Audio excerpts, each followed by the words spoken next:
Muy buenos días, amigos, bienvenidos al portal Tiempo y Atención. Entrando en libertad, saliendo en libertad. Bienvenido a la historia de los infiernos, los particulares, los creados, los ficticios que se han apoderado de nuestras mentes desde hace miles de años, gracias a los interpretadores, a la gente que quiso apoderarse del fuego, no compartirlo, para garantizarse el control de la humanidad, que básicamente somos la gran mayoría. Continuamos hoy con un capítulo nuevo de esta historia de los infiernos que tiene que ver con el boom del infierno popular. Digamos que la expansión, la mercadotecnia del infierno popular entre los siglos V y X. Vamos a estar revisando todo este infierno.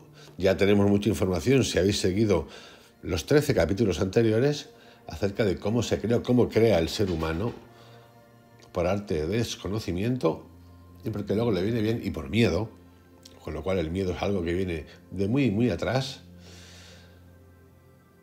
Digo, ya podéis ir teniendo una idea de cómo va la cosa. La cosa va a ir a peor en el sentido de que se va a poner en papel. La pastoral, de la que hablaba el otro día, que es el coaching de hoy en día, haciendo su trabajo para convencer a la gente. Y claro, como todos tenemos necesidades básicas cuando nacemos, pues de comer, de techo. Y luego con el tiempo de qué va a pasar después cuando me vaya, es tan fácil, como dicen por ahí, inocularnos. Así que vamos a saltar a este campo vacío. Es realmente difícil medir los efectos de esta cantidad o inflación de visiones y de viajes al más allá que los fieles, los creyentes y los no creyentes han desarrollado con el tiempo. Da la impresión de que las épocas merovingia y carolingia experimentaron una especie de boom de las creencias relativas al infierno, el carácter aún indeterminado de las formulaciones dogmáticas, es decir, que no se cuestionan, la aportación mitológica de los pueblos recientemente convertidos, sobre todo celtas y germanos, cada uno de los cuales tenía su propia idea del más allá, y la exagerada multiplicación de las visiones, cuyos contenidos difieren enormemente, contribuyen a relativizar las concepciones del infierno y al mismo tiempo diversificarlas. Es decir, cada uno crea la suya. Y luego civilizaciones como la romana que van absorbiendo no solamente territorios, sino culturas. Los romanos, por ejemplo, de los que se cuentan muchas cosas, conquistaban territorios, pero permitían a las culturas ya existentes ahí seguir con su lengua, incluso con sus códigos. No les interesaba el impacto cultural, robarlo, hacerlo desaparecer, no. Lo que les interesaba era la economía. Quizá los excesos mismos de los relatos infernales tuvieron un efecto, podemos decir, globalizador.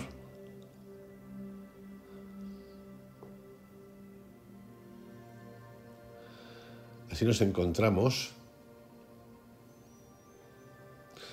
con cosas como las siguientes. ¿Cómo es que tantas cosas que habían quedado ocultas respecto de las almas se han esclarecido tanto hoy en día? Es decir, ¿cómo es posible que este desconocimiento alguien con el tiempo, en un sumatorio constante, haya conseguido hacer un mapa de conocimiento, de geografías incluso, y de lo que es el más allá tan exhaustivo?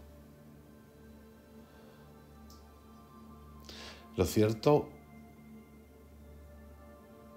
es que el contenido del infierno pierde, en cierto modo, credibilidad cuando empezamos a destapar secretos, lo que se llamarían secretos, que no son ningún secreto. Estaban ahí para siempre. De hecho, siguen estando ahí para todos nosotros todo el tiempo, aquí y ahora. Es cuestión de que nos dé la gana prestarle atención y preguntarnos. Gregorio de Tours afirma que entre el clero de su misma catedral hay ciertos sacerdotes que no creen ni en el infierno ni en la resurrección. Y nos cuenta una larga discusión que tuvo con uno de ellos y que defendió su opinión con la Biblia en la mano. Dios dijo a Abraham: en polvo te convertirás. Y el salmista escribe: son los días del hombre como el heno, florece como la flor del campo, lo roza el viento y ya no existe, y su propio lugar no lo conoces.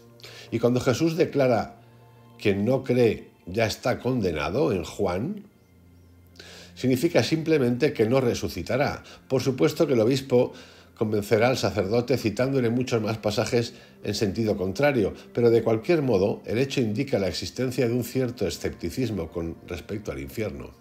Por lo demás, el último argumento de Gregorio es puramente utilitario. Si no hubiera un juicio futuro, todos los hombres podrían seguir sus instintos y cada uno de nosotros haríamos lo que nos viniera en gana. Yo comparto mucho esta opinión, sinceramente.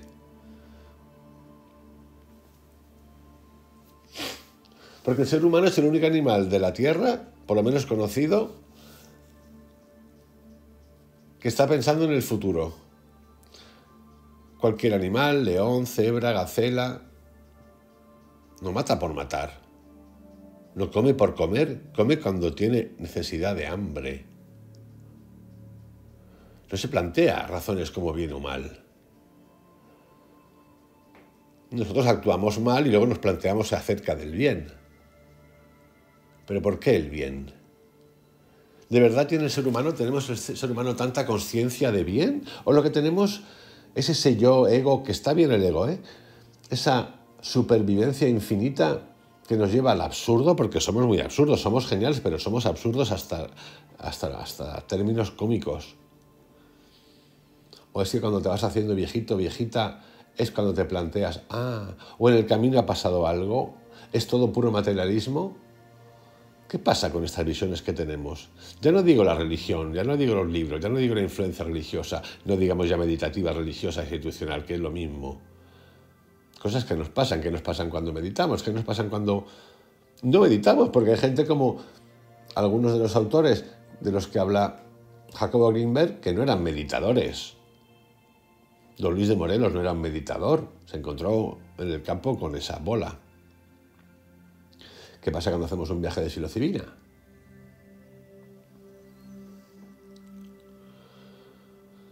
Si no hubiera un juicio futuro, todos los hombres, como ser humano, podrían seguir sus instintos y cada uno de nosotros haríamos lo que nos viniera en gana. Y yo no hablo de juicio, él habla de juicio aquí, pero yo el juicio lo quito. Si no hubiera una conciencia de bien, que es la sustitución que yo hago, ¿por qué tendríamos que actuar pensando en los demás, en el prójimo? En preguntarlo por un segundo. Uno diría, pues por materialismo, por utilitarismo, porque es un ser social, lo que tú quieras, pero hacernos la pregunta.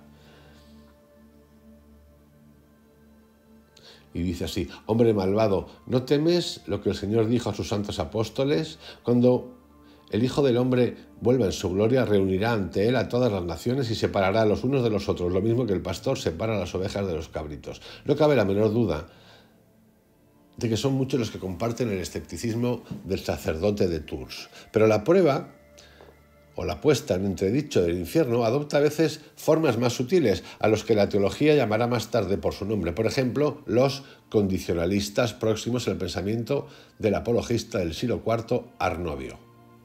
Para ellos, el don de la vida por parte de Dios es facultativo y condicional. Se lo retira a quienes no acatan la voluntad divina. Los que no se salven serán simplemente aniquilados. El infierno no existe. Pero fijaros, los que no se salven, menos mal que el infierno no existe, porque si llega a existirnos, bueno, ya no tenemos remedio. Los que no se salven serán simplemente aniquilados. Es facultativo y condicional, o sea, tiene condición y alguien te da la facultad de.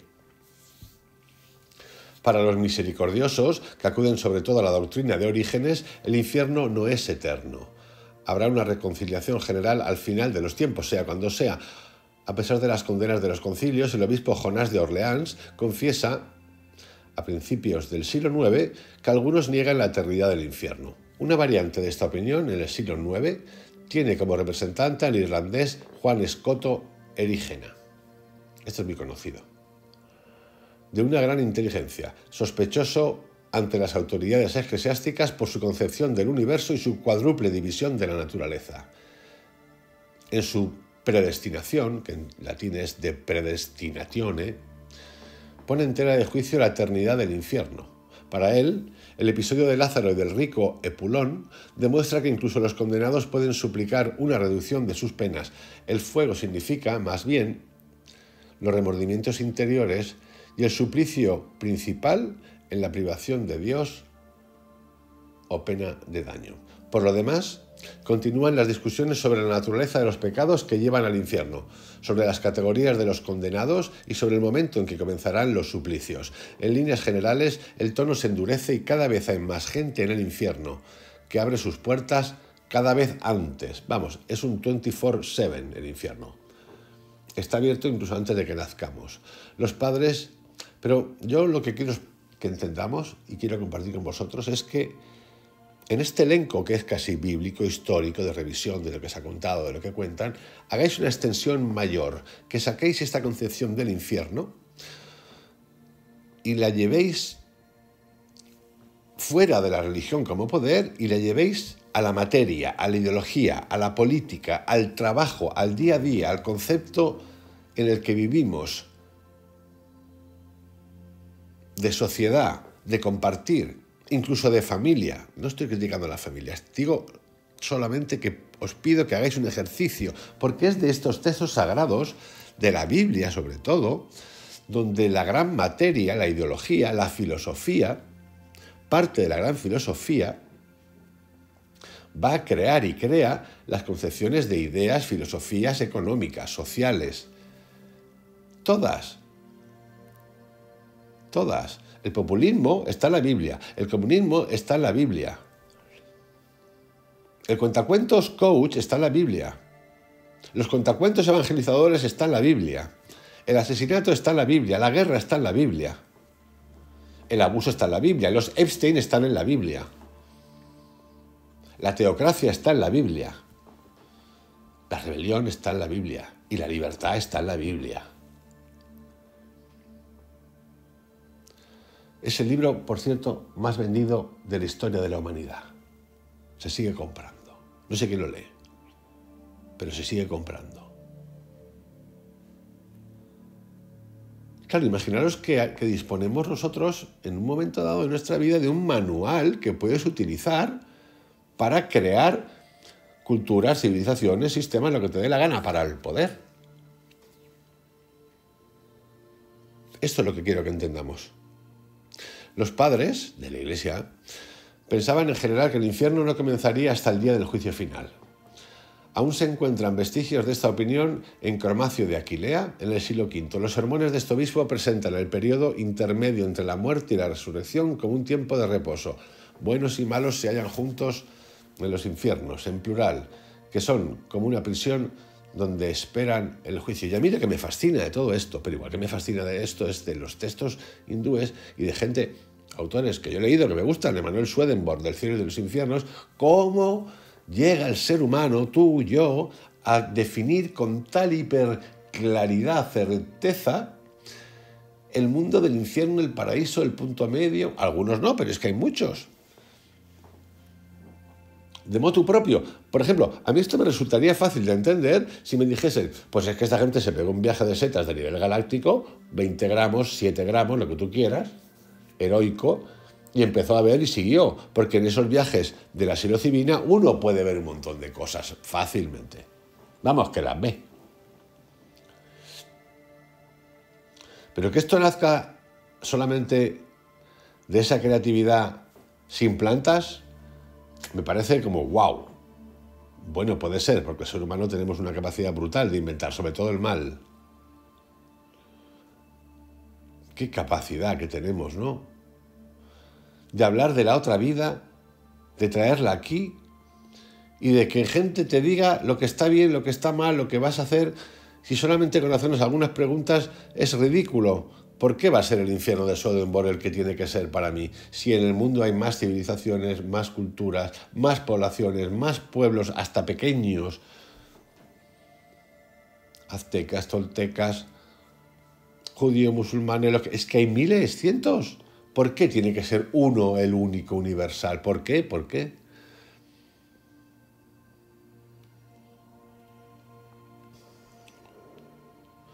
Una visión de alrededor del año 500, redactada en África del Norte, el Carmen ad Flavium Felicem, Carmen es canto en latín, cuenta cómo Dios mantiene a las almas en diversas regiones. No se trata aún claramente del infierno. El autor insiste mucho más en la perspectiva del paraíso. Bueno, alguien más benigno. Vamos ahora a un infierno que es muy importante para los católicos, para Europa. Para el cristianismo, que es el infierno gregoriano. Los escritos del Papa Gregorio Magno sobre el infierno vendrán a significar la elaboración de la doctrina oficial. La radicalización del más allá es patente. El Papa en sus diálogos declara que el destino eterno comienza en el momento de la muerte. No existe razón alguna para hacer esperar durante siglos a las almas de los justos antes de abrirles las puertas del cielo. Y en plena justicia, si los elegidos gozan ya de su recompensa, los condenados tienen que padecer también su castigo. Así lo señala Pedro, el interlocutor ficticio de Gregorio, que dice: así las cosas, hay que creer, sin duda alguna, que las almas de los malvados se hallan en el infierno y no en otra parte. La respuesta del Papa es clara. Si basado en la autoridad de los santos oráculos crees que las almas de los santos están en el cielo, tú debes tener como absolutamente cierto que las almas de los malvados están a su vez en el infierno, porque la justicia exige necesariamente que si los justos son glorificados desde ahora, los malos sean también desde ahora atormentados. Por consiguiente, lo mismo que los elegidos gozan de la felicidad, también hay que creer necesariamente que el fuego quema a los réprobos desde su salida de este mundo. Por supuesto, este infierno es eterno. Gregorio Magno justifica esta eternidad mediante un argumento al que recurrirán con frecuencia los escolásticos. Si los pecadores vivieran eternamente, continuarían pecando eternamente. Lo que hace que los pecados de los malvados tengan un fin es que la muerte los detiene. Por ello, habrían querido vivir eternamente, si hubieran podido, para poder pecar indefinidamente. Porque quienes no cesan de pecar mientras viven, demuestran que quieren vivir siempre en el pecado. Así pues, es completamente justo que el juez no deje jamás sin suplicio a quienes quieren no estar jamás sin el pecado. Y una pregunta yo me hago, que os invito, que nos podemos hacer juntos: ¿qué mayor suplicio e infierno que el no tener medios para vivir? Hoy en día, claro, para sobrevivir. Claro, en esta fábula de la educación, el cobijo para todos. Pensar por un momento si vosotros tuvierais, si vosotros fuerais un Elon Musk, un Sergey Brin, el de Facebook, el dueño de un banco, del Bank of America, de una corporación gigantesca. Pensar por un momento, ¿cómo actuaríais? Bueno, pensemos por un momento, mejor dicho, ¿cómo actuaríamos? Con ese acceso a todo lo que te dé la gana, sin límite, porque puedes comprar cualquier necesidad de cualquiera, porque todos tenemos, no necesidades, tenemos deseítos. Pensar que una beca, darle una beca a alguien para que tu hijo estudie o tu hija, porque es un fenómeno, en Harvard es una risa en dinero. O que te den un trabajo, o sea, imaginar esto es que es ridículo, pero esto ya tiene impacto más grande en comunidades, en ciudades. Todo se puede comprar y tú puedes estar jugando a ese nivel, con esas cantidades, a todo lo que quieras. Puedes apoyar izquierda, derecha, arriba, abajo, norte, porque tú juegas, tú eres el organizador del mapa. O imaginaros que te asocias, imaginaros que somos unos cuantos: Steve Jobs, el de Tesla, el de Facebook, el de Amazon. Imaginar esos 5 que se asocian. Pensar por un momento, es más poder que estados. Pensar por un momento es la manera que a mí me gusta utilizar el pensamiento. ¿cómo actuaríamos nosotros si tuviéramos eso? Primero, habría que entender qué significa tener eso, porque ni siquiera lo imaginamos qué significa tener eso, el grado de poder. Pero imaginar eso lo ha tenido la Iglesia siempre, eso lo tiene la gran Iglesia católica, la gran Iglesia islámica, lo tiene en menor medida el budismo, porque es más pequeño, lo tiene el judaísmo. Imaginar por un momento, poneros en ese lugar. ¿Qué es lo que haríamos? ¿Cómo trataríamos a los demás? A los miles de millones que somos. Preguntaros eso, porque esa es la pregunta que hemos de hacernos.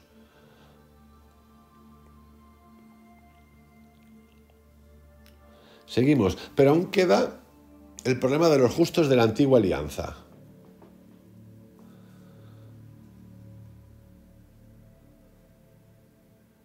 Es menester que los infiernos se compongan de dos partes, como si fueran dos pisos, uno superior, siempre sala de espera del paraíso para los justos de antaño, y un piso inferior, lugar de los tormentos eternos. Evidentemente Cristo descendió al infierno superior para liberar a los justos. En toda lógica, este infierno tiene que estar ahora vacío, puesto que desde la resurrección de Cristo las almas van directamente al cielo o al infierno. Dios no ha suprimido los infiernos, simplemente los ha mordido. Y aquí un texto que habla de esto. El que antes de la venida del mediador entre Dios y el hombre, todo hombre, por más pura y limpia que hubiera sido su vida, había descendido a las mazmorras del infierno, no ofrece la más mínima duda, puesto que el hombre que cayó por sí mismo no podía volver al reposo del paraíso si no hubiera venido aquel que, por el misterio de su encarnación, debía abrirnos el camino del paraíso. Pero ¿cuál era el infierno? El infierno es lo que te estoy contando. El control por el poder es el infierno, el control en convertirnos en masa a todos. Imaginaros si ahora hay tierra y alimento para todo el mundo, imaginaros antes. También había un montón.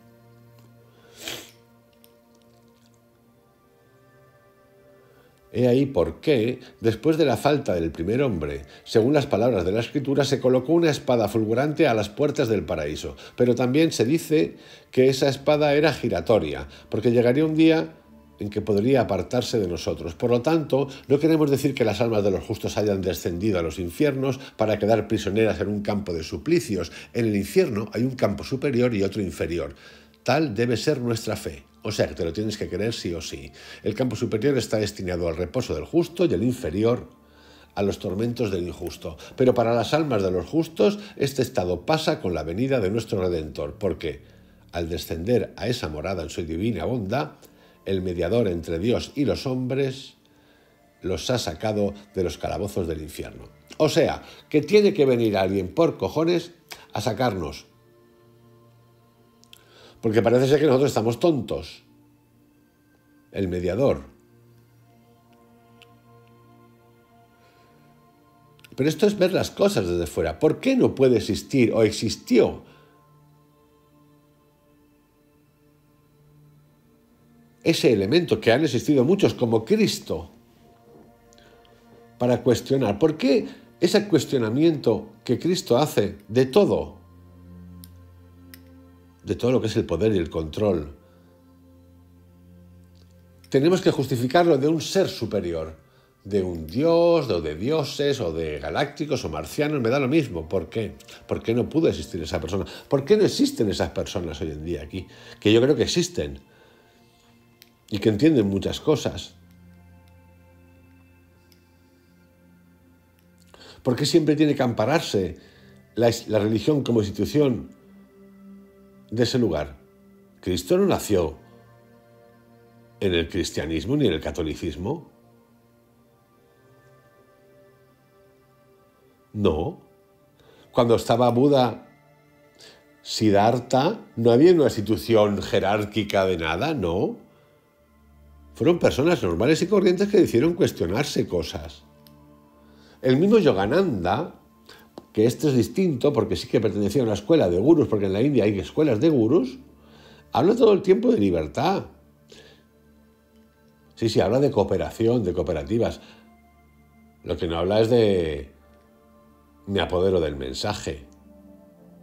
porque en su libro, que es un libro real, Autografía de un Yogi, porque cada día hay más libros de Yogananda, que no sé si se los dijo él o no los dijo él, yo ya alucino en colores, salen como setas, así que el único que yo conozco como real, y que digo, ponga la mano en el fuego, es la Autografía de un Yogi. Dice, esta es la técnica, utilízala, pero cuando te dé la gana. Yo te estoy diciendo, te voy a cobrar, por cierto, la tasa de Yogi Yogananda de Kriya Yoga es de $100, más un curso de un año, más una revisión de 3 elementos que visten de azul, más una pruebita, 1, 2, 3, 400 pavos, ahí eres Yogi Kriya Yoga. Y vete por ahí. No pone eso en el libro. Quien te convenza de que eso es así es una castaña, es una castaña. Es una castaña constante, y lo siento mucho. Yo sé que tengo amigos que están con esto, pero me da lo mismo, es una castaña. Yogananda no habla de eso así, no habla de la tienda del yogi, de los $100 por el cursito. No, eso es una farsa, una puta farsa, perdón que os diga. Eso es el infierno, esos son infiernos. Y me da igual, pero es que es lo que pienso. ¿Por qué le daba el Kriya Yoga a quien se ponía por su camino? Claro, yo he oído verdaderas barbaridades del tipo, no, pero es que él era un avatar. Mira, déjate de avatar y de rollos. Es una técnica y no hace falta ser un avatar para esa técnica, porque es una técnica de tantas que hay. De tantas que hay. Y si quieres la haces, y si no, no la haces. Y a mí me gusta, claro que me gusta, pero de tantas otras que me gustan.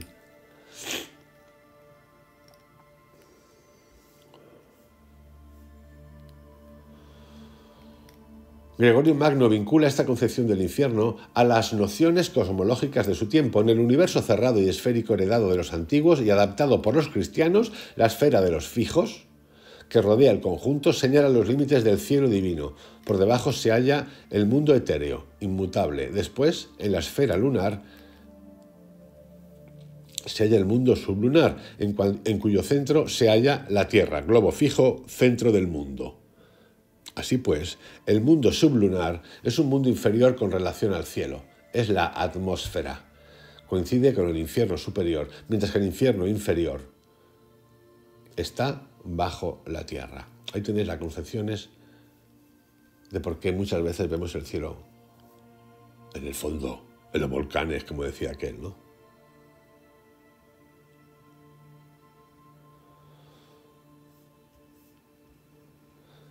Gregorio Magno, lo mismo que los padres antes que él, los padres de la Iglesia, diserta sobre la naturaleza del fuego infernal y sobre su forma de actuar. Gregorio Magno, lo mismo que los padres de la Iglesia antes que él, diserta sobre la naturaleza del fuego infernal y sobre su forma de actuar. Es un fuego maravilloso, dice, fuente de energía ideal e inagotable. Es un fuego material que no tiene necesidad de leña para alimentarse, porque la leña somos nosotros. Quema a la vez el exterior y el interior de los condenados, que son como hornos. Claro, ¿cómo no va a venir luego las guerras y los hornos? De forma previsora. Todo está controladísimo. Dios encendió ese fuego desde la creación del mundo porque su presencia le permitía saber que un día tendría necesidad de él para el castigo de los malvados. Gregorio, lo mismo que Agustín, queda fascinado por este fuego. El famoso Agustín de Hipona, que tiene tantas lecturas. Atentos a este texto. Será devorado por un fuego que nadie enciende. Es una manera, es más, es que no nos salvamos. Es que esta es la parte que es increíble. El miedo que nos han metido. No es que un hecho, es que no te vas a salvar. Aunque no te vea, no te vas a salvar. Y eso te lo dice un pájaro, un elemento, un cardenal, un pastoralista, un coach, un meditador. Todos te lo dicen así. Claro, ante la necesidad de sobrevivir, te lo tragas todo y te acojonan, te meten el miedo. El ser humano, lo tengo más claro, y esto yo le doy las gracias tanto a David Hawkins como a tantos otros. El gran pecado que hemos permitido, que autopermitido, es permitir que nos metan el miedo por todas partes. Y nos lo han metido a través de la materia, y nos lo han metido a través del espíritu. Y claro, sacarnos eso, porque el sistema se ha hecho muy grande, es muy difícil. Pero ya hemos empezado, aquí ya hemos empezado. En muchos sitios, muchas personas hemos empezado ya. Les encanta esto de condicionarnos por activa y por pasiva.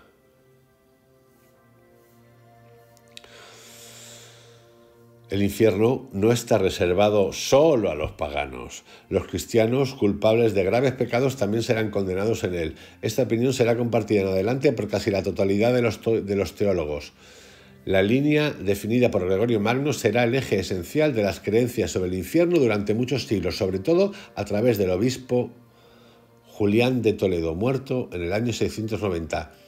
Este distingue en su Prognosticon dos infiernos, superior e inferior, que hemos dicho antes, de los que el primero está destinado al reposo de los injustos de la antigua alianza y que quedó vacío tras el descenso de Cristo, y el segundo, situado bajo la tierra, es la Gehenna, al que van los réprobos después de la muerte. A partir de ese momento, el alma tiene una semejanza de cuerpo que le permite sufrir tanto física como espiritualmente, pero tras el fin del mundo el verdadero cuerpo resucitado irá a juntarse con el alma y entonces el sufrimiento será sin duda mayor. Las penas se acomodarán y serán proporcionales a los pecados. No quiero seguir con esto porque es como brutal. Más de un siglo después, Alcuino,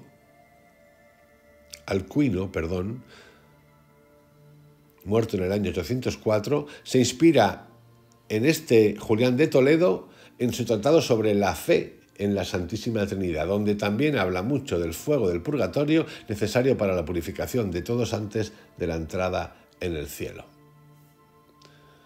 Un no parar.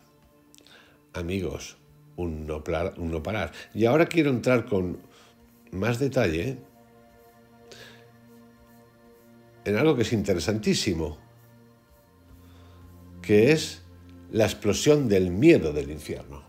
Porque el infierno es el infierno, te lo pueden contar, pero si luego al infierno le añaden el miedo del infierno, es como le construyes la autopista y lo filtras por todas partes, en los niños, en las niñas, en la educación, en los padres, en la necesidad, en el trabajo, en la obediencia, en la fe, en el karma, en la esperanza. Tú tienes el arma total. Y fijaros que uno puede decir, no, pero fíjate, nosotros hoy somos más listos porque somos tantos estudiantes que hemos estudiado, aunque luego no tienen trabajo, pero nosotros somos tontos, igual que antes, pero tontos de lava. Pero yo también, tontos de lava, porque nos la cuelan por todas partes. De hecho, lo que tendría que haber hoy en día es una rebelión social, por ejemplo, con las redes sociales y los teléfonos de control, que tienen muchos usos positivos, sí, pero no la hay.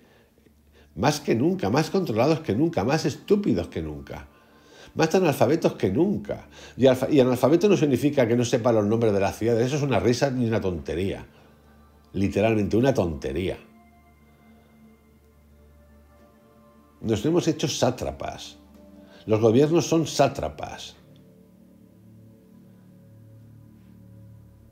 Y como buscamos todos seguridad y certeza, estamos en venta, estamos todo el tiempo en venta. Nosotros somos el cuerpo de la venta.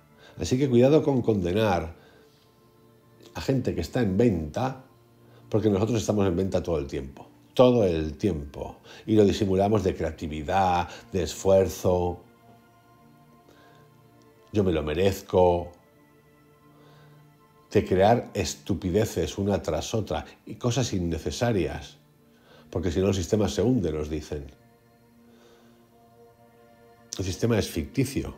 El dinero es ficticio. Hubo un tiempo en el que el dinero era válido.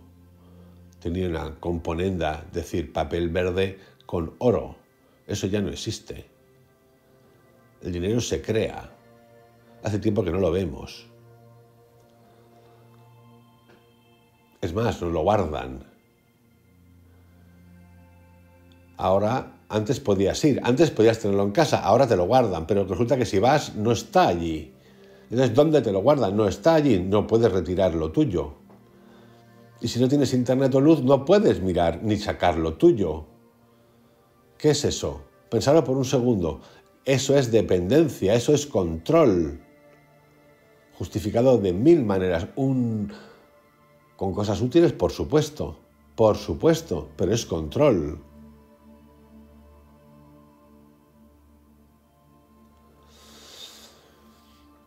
la explosión del miedo del infierno. En este periodo bárbaro, ¿hasta qué punto la idea del infierno moldea las mentalidades populares? Los pocos indicios de que disponemos parecen indicar un lento progreso de la credibilidad y del temor del infierno, es decir, filtración total, ya ha entrado. Este está prácticamente ausente de los escasos restos iconográficos merovingios y carolingios. Philippe Aguier escribe: cuando excepcionalmente le correspondió al arte funerario representar el juicio, era fácil comprobar hasta qué extremo éste era poco temible, ya que se le consideraba siempre en la sola perspectiva del retorno de Cristo y de la resurrección de los justos, sacados de su sueño para entrar en la luz. El obispo Agilberto fue enterrado en el año 680 en un sarcófago de la capilla llamada Cripta de Joguet. En un pequeño rincón de este sarcófago estaba esculpido Cristo glorificado rodeado de los 4 evangelistas. Es la imagen tradicional que repetirá el arte románico. En uno de los lados mayores se ve a los elegidos con los brazos levantados aclamando al Cristo de la parusía. Solamente se ven los elegidos, pero no hay condenados, ni siquiera una alusión a las maldiciones anunciadas por San Marco. Todo el énfasis recae sobre la resurrección para la salvación y para la vida eterna. Los epitafios cristianos confirman esta impresión, lo mismo que la oración más antigua que ha llegado hasta nosotros por los difuntos. En ellos se recordaba la muerte de los justos de la antigua alianza a quienes Dios había salvado: Noé, Abraham, Isaac, Jacob, Lot, Moisés, Daniel, Susana, David, Pedro y Pablo. Estos son los episodios que decoran los célebres sarcófagos de Arles, esto es en Francia. La muerte es el final de las pruebas y el comienzo de una vida extraordinariamente mejor. La conciencia moral, aún muy poco desarrollada y muy confusa, no parece ser fuente de remordimientos.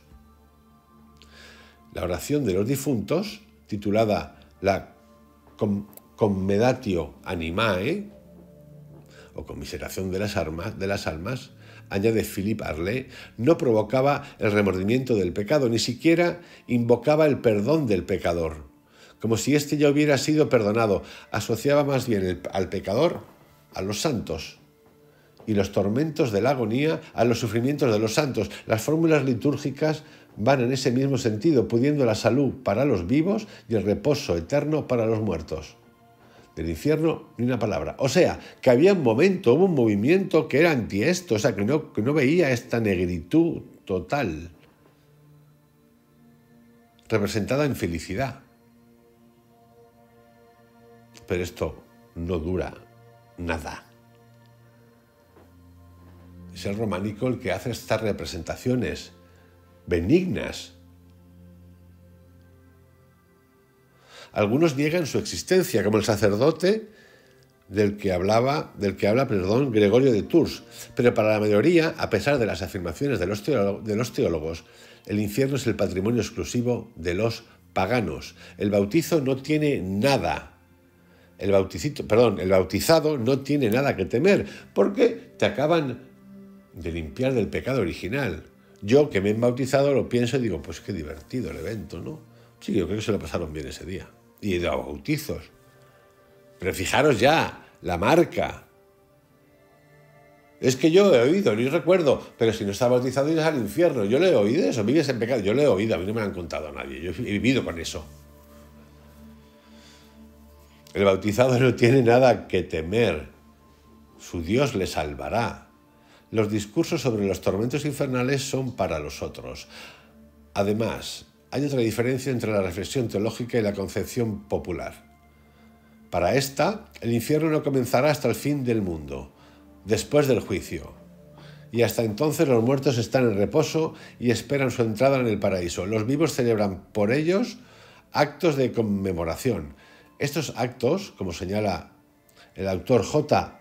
Tequida, en los primeros siglos no eran en modo alguno impretatorios, puesto que la salvación ya estaba asegurada, pero muy pronto se cargarán de este contenido, indicando con ello la aparición de un desasosiego. ¿Y si los cristianos también fueran al infierno? Nos preguntamos. Cuando menos, nada hay decidido hasta el juicio final. Esta ingenua confianza o esta inconsciencia, piensan los teólogos, va a dar marcha atrás muy pronto. Poco a poco la predicación del dolor, del castigo, se van a hacer eternos. La salvación no está garantizada de antemano. Interesa, descubren que condenar es un arte para gobernar. En la liturgia visigótica aparecen las primeras expresiones de angustia acerca del destino futuro. No abrás el proceso de tu servidor, que la gracia le permita librarse del castigo de la justicia. Líbrame, Señor, de la muerte eterna. Tiemblo y estoy lleno de miedo al acercarse la revisión de cuentas, cuando está a punto de manifestarse la cólera. Libra del suplicio eterno a las almas de los que reposan, que puedan escapar al castigo, a los ardores del fuego, que se vean libres de las condenas del Tártaro, que se libren de todas las penas y sufrimientos del infierno. En el siglo VIII, el misal de Bobbio contiene una oración por el difunto para que escape al lugar del castigo, al fuego de la gehenna, a las llamas del Tártaro, y que logre llegar a la región de los vivos. Y en otro lugar, líbrale, Señor, de los príncipes de las tinieblas y de los lugares de castigo, de todos los peligros de los infiernos y de las trampas de las penas. El hecho de que se juzgue útil dirigir a Dios esas plegarias demuestra la persistencia de la creencia en un periodo intermedio entre la muerte y la estancia definitiva en el cielo o en el infierno. Los vivos pueden inclinar el juicio divino y arrancar el perdón que no está conseguido de antemano, a la idea de una salvación colectiva para los cristianos y de una condenación general para los infieles. Sucede poco a poco, hablamos del siglo VI, VIII, X después de Cristo. Sucede poco a poco la noción de un destino particular para cada uno. Cada hombre es responsable de sus actos y debe satisfacer el castigo correspondiente. Bueno, esto sí y no. Esto ocurre en algún momento, pero ya os digo que esto está todo el tiempo controlado. Porque si fuera así, cada uno podríamos fundar qué es de lo que se trataría en nuestra propia religión. ¿Para quién? Para nosotros, que es lo mejor que os podemos hacer. Los libros penitenciales para uso de los confesores establecen por esta época un baremo preciso de las penas que se deben satisfacer por cada clase de pecado. Ahora estamos ya llegando al rizo del rizo. Según qué pecado te voy a decir lo que tienes que hacer. La pena que tienes que pagar. Es como una hacienda, como un estado de derecho. Si te saltas un semáforo en rojo, la multa es de 1.000. Si te saltas 2, es de 3.000. Los puntos que te quitas son tantos. Si corres mucho, tanto. Ya me contaréis si no se parecen las cosas. Así es como, a mediados del siglo VI, el clérigo que hubiese matado a su prójimo en un ataque de cólera debe ayunar durante 3 años a pan y agua, que se muere fijo, y después otros 3 sin pan y sin carne, solo agua y verduritas. Quien viola a una religiosa y la deja encinta debe ayunar durante 3 años. Quien hace un falso juramento debe pagarlo con 7 años de penitencia, un falso juramento, etc. San Columbano propaga el uso de los penitenciales en el continente desde el comienzo del siglo, y esta aparición de las penas terrestres, no sin relación con otros textos, pone hasta tarifas para el infierno. Las penas para los pecados menores equivaldrán a una purificación de duración y de intensidad variables según sea la gravedad de la falta. Es el germen de la idea del purgatorio. La Iglesia llegará más tarde incluso a el paroxismo, cuando te podrás casar, te podrás divorciar, pero como no aceptan el divorcio, podrás pagar tribunal de rota, y la Iglesia borrará el matrimonio que hay inscrito como si nunca jamás hubiera existido para volver a casar. Eso se hace medio previo pago. Esto existe. Bueno, hay toreros por ahí famosos que hacen esto todavía, de eso de las revistas de moda, que eso encanta. Y la gente flipa. Bueno, no sé, es que la gente flipa. Bueno, flipa tanto porque le gusta, ¿no? Y yo sí que flipo. Ya existe incluso un local hábil y preparado para tal efecto.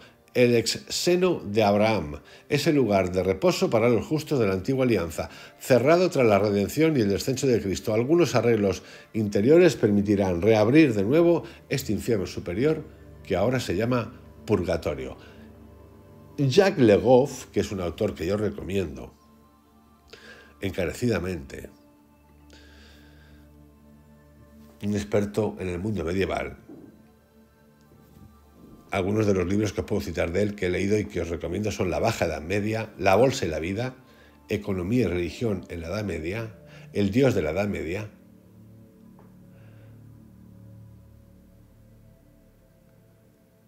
El Nacimiento del Purgatorio, otra, El Orden de la Memoria, El Tiempo como Imaginario, obras y autores que a mí particularmente los leí hace mucho tiempo, me han marcado. Como decía, Jacques Le Goff decía, describe la historia de este cambio de función. El periodo que va desde el siglo VI al X corresponde al inicio de ese proceso que va acompañado de un temor creciente del infierno. En ese momento se asiste a una de las grandes transformaciones de la mentalidad religiosa de los tiempos bárbaros. Tras el optimismo de los primeros siglos, vinculado a la convicción de la salvación universal de los cristianos, viene la incertidumbre temerosa de este segundo periodo. Nadie está libre de la amenaza del infierno. La aparición y el crecimiento de este miedo se explican por el progreso de la conciencia individual, por el refinamiento relativo de la conciencia moral, como efecto de la primera gran ola de predicación, es decir, pastoral, y de cristianización, y por la creencia en la proporcionalidad de las penas y de los pecados. Es decir, aquí falta añadir, y porque alguien descubre que a través de esto controla todo. El infierno teológico, esta vez, contamina aquí el infierno popular por medio de los sermones. Coaching. Desde los orígenes del cristianismo se establece un constante vaivén entre los dos infiernos cuyo contacto lo lleva a cabo el bajo clero, vinculado constantemente a ambos medios, el de los teólogos por medio de los libros y el del pueblo a través de su acción pastoral cotidiana. El infierno popular contribuyó a concretar y a barbarizar el contenido de las penas, a insistir en el aspecto del suplicio primitivo de los castigos.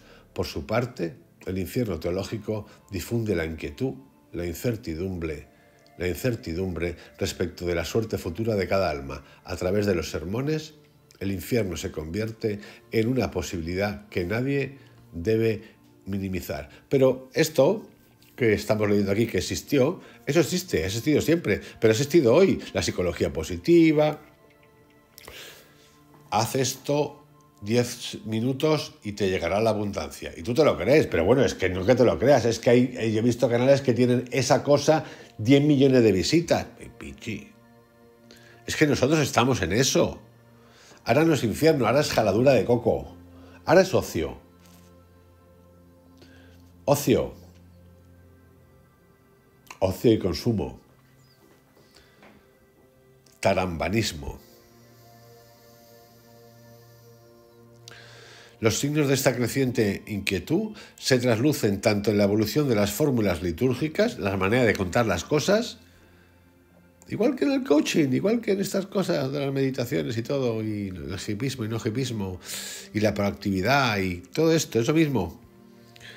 Por esto es mágico estos libros antiguos y la Biblia. Se traducen tanto en la evolución de las fórmulas litúrgicas que van evolucionando como en las precauciones que se toman en el momento de la inhumación. Cada quien intenta enterrar a los suyos lo más cerca posible del cuerpo de un mártir o de un santo, para que la proximidad de las preciosas reliquias sea una garantía más contra la gehenna, el infierno, que si te aparcan, entierran lejos. Pero esto va a llegar a grados de una estupidez que vais a alucinar en colores. Fantásticas. Dicho esto, queridos amigos, ponemos un punto y seguido al infierno este. Nos vamos a ir en el siguiente viaje, un avatar del infierno popular. Nos vamos a ir al infierno musulmán, del que hemos hablado poco, al principio en algún capítulo, pero vamos a entrar ahora en más detalle. Un abrazo grande. Nos vemos muy pronto y no va a ser en el infierno, ya os lo aseguro. Chao, cuidaros.